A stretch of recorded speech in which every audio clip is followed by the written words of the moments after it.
I was an absolute mess. I was sweating, I was shaking, I was crying, I was like panicking. Once or twice a week, I would get that overwhelming feeling and the suicidal ideation coming in. And so for me, I thought that was miraculous. I'm like, oh my gosh, I've healed so much. And that is a massive misconception that I absolutely hate seeing. When you can go back to something like that and you can not even feel your heart rate increase, that is a healed state.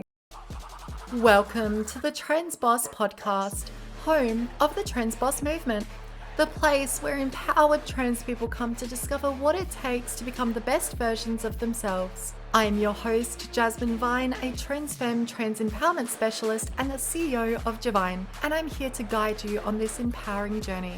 In each episode, we'll dive deep into topics that matter to us trans people, like navigating through societal challenges, as well as building resilience and embracing an empowering mindset.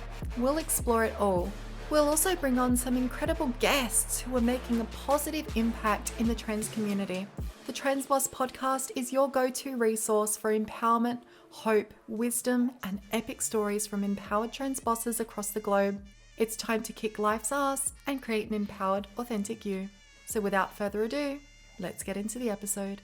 Hello, and welcome to this episode of the Trans Boss podcast. So today we're talking about trauma. Trauma is something that a lot of us have experienced, and I would argue all of us to one degree or another, trans or not. And there's a big misconception around trauma, and it's that we need to go through it and talk about it in detail and, get into all the nitty-gritty of it in order to process it. And that is just not true, and it can sometimes re-traumatize people. So I want to share with you today my experience of processing and healing from trauma and how I've done it without reliving it. That misconception is something I'm actually really sick of seeing because it stops a lot of people from going to therapy. People have all of these things that they don't want to confront, and so they refuse to go to therapy or think that it's going to be too painful or too difficult to confront that. They're right.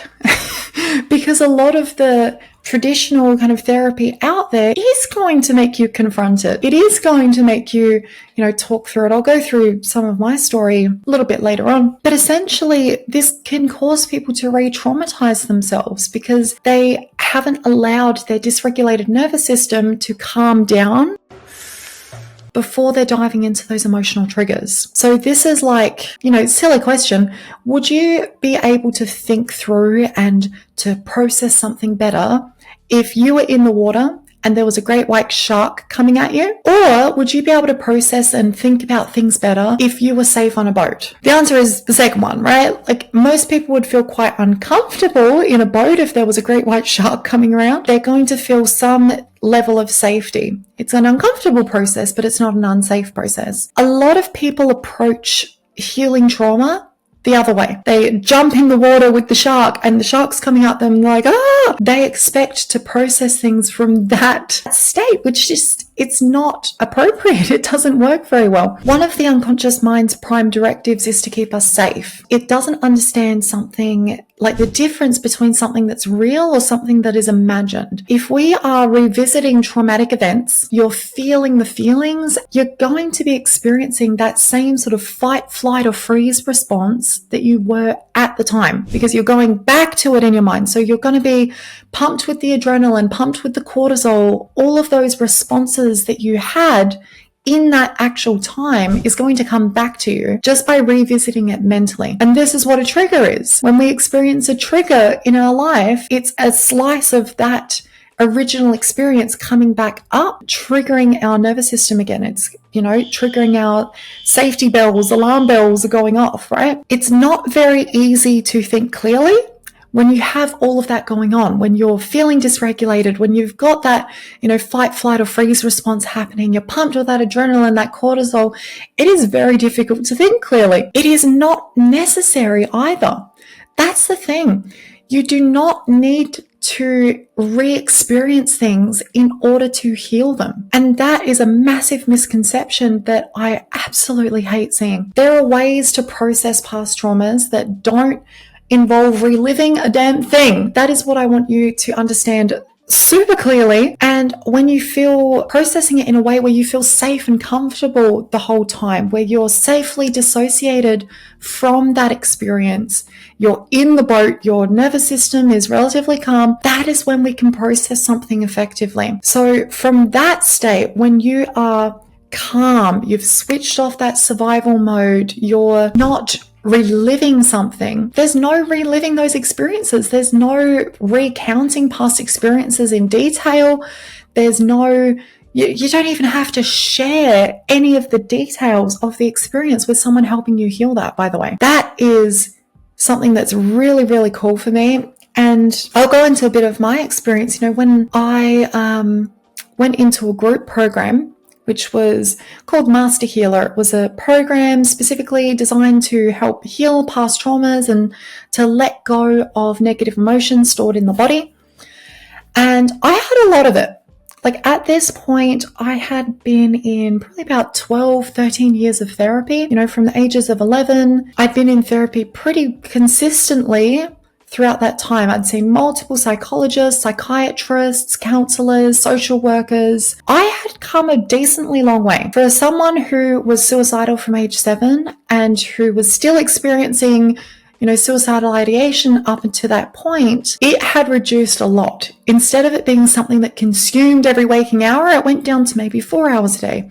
Then it went down to maybe 1 hour a day. At the point where I joined that program, it was probably down to about once or twice a week. Once or twice a week, I would get that overwhelming feeling and the suicidal ideation coming in. And so for me, I thought that was miraculous. I'm like, oh my gosh, I've healed so much. That is really fantastic. What I also knew was that there was a lot of other stuff underlying there. There was some social isolation, like alienation kind of issues, just as a part of being a trans person, all the, the bullying and the feeling disconnected from and pushed out of circles and like all of that kind of stuff was really messing with me. There was also, the whole belief I'm not good enough, never feeling good enough, the perfectionism, there was all this other stuff there as well. But all in all, I'd made a lot of progress. So when I joined this program, I thought, okay, it can't get any worse than I am. So I'm hoping that it's going to, at least take the edge off of something. I don't know. I didn't go in with massive expectations. It was also a group thing, like I said. So my expectations were kind of like, I don't know what to expect with this. I've never been in a group sort of situation. I've only ever been in one-on-one sort of counseling and psychotherapy and all of that. When I was in that program, something really freaking cool happened, particularly around fear. So when I was about 10 years old, and this is, trigger warning, domestic violence. So if that is something that is a massive trigger for you, you might want to pause or skip ahead. There was some experiences in my childhood where I was exposed to some pretty hefty violence. There was one in particular that I thought I would never heal from. It was really, really intense. There was nothing I could do in that situation. I was, terrified. It was horribly violent. I had no control over it. It was something that I remember talking to my psychologist about for the first time ever.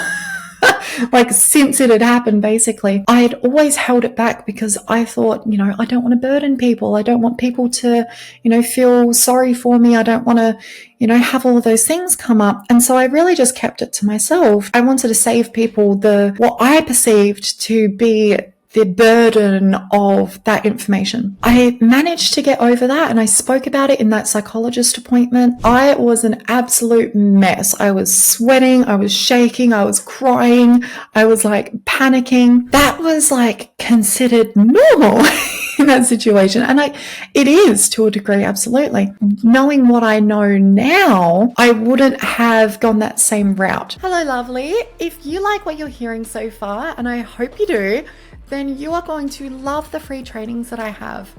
So these trainings have helped hundreds of my own clients and my followers get into a place of empowerment, loving their authentic selves with more hope, comfort, confidence, and safety. And that is really what we're all about here. So if you're listening to this podcast, there's something for you, trans or not, whether you're interested in trauma healing or, learning to live a more empowered life, in control life, or if you're just sick of your voice getting you misgendered, then these trainings break down my core methodologies to help you with all of that and more. And it's the methodologies that I use with all of my clients. So you can register for that via the link in the description box below, and I will see you there. Mwah. Now let's get back into the episode. Going through that and experiencing that, it was viewed as like a good thing. It was viewed as like, oh, okay, like you're, coming to terms with this and you're processing this and all of that. I just became more terrified to approach that in my mind. When we were in this group program, for me, it was still something that was really strongly there. When we were processing fear from the past, that was the thing that my brain went to immediately. It was like, well, I know where we're going here, because that was one of the most fearful experiences I'd had in my life. We went through a process called timeline therapy, which is something that I hadn't done before. It was obviously like in the group. So we were all on mute. We didn't have to say anything to the person that was guiding us through it. They were just guiding us through this process. And I was doing it within my mind and I was going through the steps. What I remember is it being quite weird because I never thought I would be able to process something without actually talking about it out loud and kind of bouncing things back and forth. I thought, okay, this is the process. I'm going to go through this. It was so different to anything that I'd done previously. Previously, it was a lot of like cognitive behavioral therapy and a lot of that kind of stuff. This was something that kept me dissociated from the event. It kept me, on the boat feeling safe. It was associating the resources from that safe state into that event. And I remember towards the end of it, we went down into the event, back into the memory, stepping into our own bodies, looking through our own eyes, seeing what we saw, hearing what we heard, all of that kind of stuff, because that's a way of calibrating, like testing whether we've done the process correctly. And I was absolutely shocked. Like I went into this event, into this memory. It was still a very emotional experience for me because it was something that I wouldn't wish on anyone. That was a horrible experience, and my younger self should have been protected, should have been safe, and should have been, protected by the people around her, right? But she wasn't. And so throughout this process, it sounds a little bit weird, but I brought myself into the boat, essentially, my younger self with me. And we had this beautiful process of just integrating. I know now, having gone through a lot more of these processes and teaching this stuff myself, I know that what we're actually doing there is some deep inner child work. There's a scared, unsafe, terrified, younger version there was of Jasmine. And the process that we went through was essentially going back, co-regulating that younger version of ourselves. That is essentially the process that we go through in any sort of healing journey, is calming down and regulating that dysregulated version of ourselves, because that's what a trigger is. It triggers that dysregulated version of ourselves and brings it into the present moment. When that younger version is regulated, they feel safe. They know that that's in the past. They know that everything is okay now. They can let that go. And so we actually let the emotion go from that memory. And it's a really cool process. So once I had done that, I remember I did the process again like a few months later, and I was absolutely shocked. I thought my brain would go straight back to that event and it would still be intense and all of that. I allowed my brain to go back to that event, and I actually went straight down into it, and I was like, it is actually like I wasn't even here. Like I'm seeing all the things, like the floorboards are more red than they are floorboard, and I'm experiencing those things again, but I felt completely safe and calm. There was not even a raised heartbeat. And that, to me, is what healed looks like. When you can go back to something like that and you can not even feel your heart rate increase, that is a healed state. That is, that younger version now feels safe. They've now let it go. That is what we want to get to through those processes. And the problem I've noticed, for my own experiences, going through those processes consciously through, talk therapy and cognitive behavioral therapy and, that for the most part does not heal those things very quickly. It takes a long time and it involves a lot of discomfort and all of that. This process that I did took an hour. Not even, it may have even been like 30 minutes to go through that process. And it made that much of a difference. I was absolutely shocked. We got to the end of that program and I went to, the person who was facilitating it, and I was like, who did you learn that from? Who did you learn from on how to do that? Because I want to do that for other people. She told me who her trainer was, And I went to them and was like, okay, how much is it to do this, to become a master practitioner in this? I was like, all right, well, this is going to be, 10 grand and this is 8 grand. And I was like, done. Let's do it. I am so invested. I was so inspired and so hopeful. And that's really what catapulted me into the line of work that I do now. Obviously, I do a lot of the vocal feminization work as well, but that's, I bring a lot of this other experience into that. And my love is helping people with the stuff that I've struggled with. So yes, that's vocal feminization, but it's also the trauma healing and the belief work and, finding purpose and all of those types of things. But the trauma healing especially, it's something that I lead my clients through all the time. The results speak for themselves, That process is something that I love so much. It is so close to my heart. It has helped me immensely to even be able to talk about these things, because I used to not even be able to think about this stuff without panicking and shaking and crying and all of the things. I can now go into super detail about all the things that happen. And I'm not going to in this just because I don't want to trigger other people. But I'm letting you know, I can talk to someone in a counseling environment, for example, and I can do a walkthrough of everything that happened that was so traumatic and terrifying at the time. And I can talk about it like I'm talking about what I had for breakfast. It is amazing.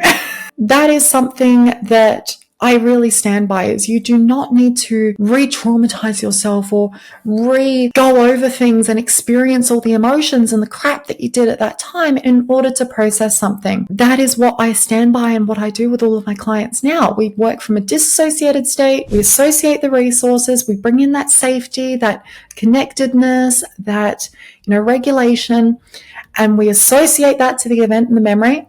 We neutralize it so that it doesn't stay as a trigger. Then in the future, that is no longer a trigger. It's no longer a button that can be pressed. And so we feel safer, more regulated, calmer, just in general. And then we're not holding on to all of that baggage, from the past. That is my goal with everything that I do. It's a key part of increasing somebody's executive functioning skills. Once you've released that crap from the past, your executive functioning skills can increase because it's no longer your brain power is no longer being taken up by pushing things down, by repressing things, because that's how your brain keeps you safe in general. It represses things, it pushes it down, keeps you safe that way. But you can just bypass that and heal those things. We are totally capable of doing that. As humans, the way our brains have formed, the way we have critical thinking skills, most of us, the way we're able to tap into those things, we can accelerate those processes that can take people 20 years of talk therapy to process.